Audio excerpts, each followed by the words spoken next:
While racism and violence against Asians in the US are far from a new phenomena, the COVID-19 pandemic dramatically escalated its severity, with many attributing the increase to xenophobic political rhetoric. The Stop Asian Hate movement first gained major traction after the murder of Visha Ratanapakdee in January 2021, an 84-year-old Thai American attacked in broad daylight in San Francisco. 3 months later, a horrific mass shooting at 3 spas in the Atlanta area left 8 people killed, including 6 Asian women. Asian lives matter! Asian lives matter! Black lives matter! But the Asian community and its allies have fought back. People of all ages turned their grief into action, taking to the streets and social media to demand their voices be heard. Let's take a look at how these 3 young Asian activists in different parts of the US have helped turn this tragic moment into a powerful movement.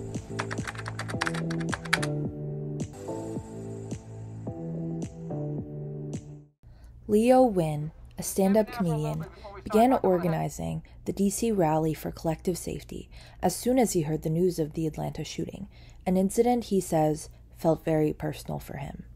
Personally, I'm Vietnamese, and if you know the Vietnamese community, nail salon is our bread and butter. Like students go to college because their families are nail technicians. So that hit really close to home. The feeling of just like seeing people that look like you and eat like you and appreciate the same thing like you in the same space after such a horrific incidents really bring the community together and give them a space to, like I said, mourn together and call for change. With the help of friends and connections from his work with the Coalition on Human Needs, Leo managed to organize the rally in just 4 days, right in the heart of DC, with over 500 people in attendance.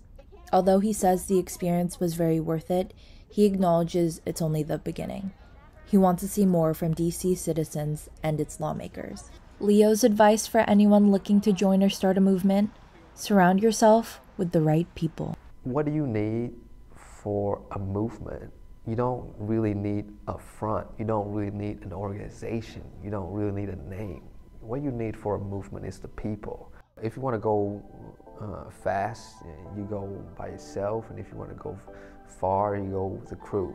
This idea of surrounding yourself with the right team is a lesson that Richard Zhao also shared. Richard is a high school senior at Brooklyn Technical High School in New York City and the co-founder of ASEAN Activists, an organization with a social media following of over 17,000 users. Like Leo, Richard and his friends were inspired to create the organization after seeing the onspread of anti-Asian hate. So my friends and I were eating hot pot, which is pretty common in East Asian culture. And when we were brainstorming on what to do, we were like, oh, we should create an organization. And just as when we were thinking about it, a news popped up about like the crime and hate crimes against Asians. So we were like, yes, we need to create an organization. And when we started out, it was just only 4 people. In just 1 year, their team has grown to almost 30 members, and they continue to educate people about topics affecting the greater Asian community. They've also raised money to support those affected by anti-Asian hate. Richard hopes that even more young people get involved in advocacy work, and says no action is too small. I guess there's a common misconception that youth voices aren't heard or just like not, I guess, overlooked. And to that, I say that just creating an organization or just signing petitions or just sharing information does create impact. These points by Richard also touch on lessons shared by Alysa Monteagudo, the third advocate and founder of So She Can, a student-led organization aimed to support all, but specifically help uplift the voices of marginalized people, communities, and women. With intersectionality, our experiences really allow us to bring our own unique views.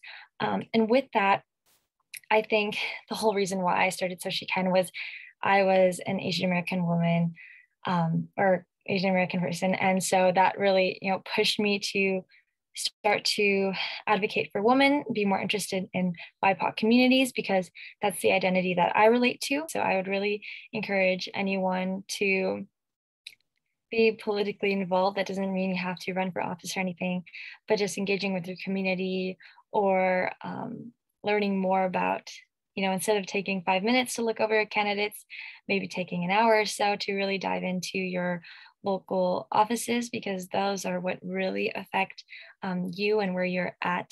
But I would love to see a rise in Asian political power in the US. These young Asian advocates prove that you don't need a lot of money or power to make a change. Just supportive people around you, and of course, a social movement that you care about.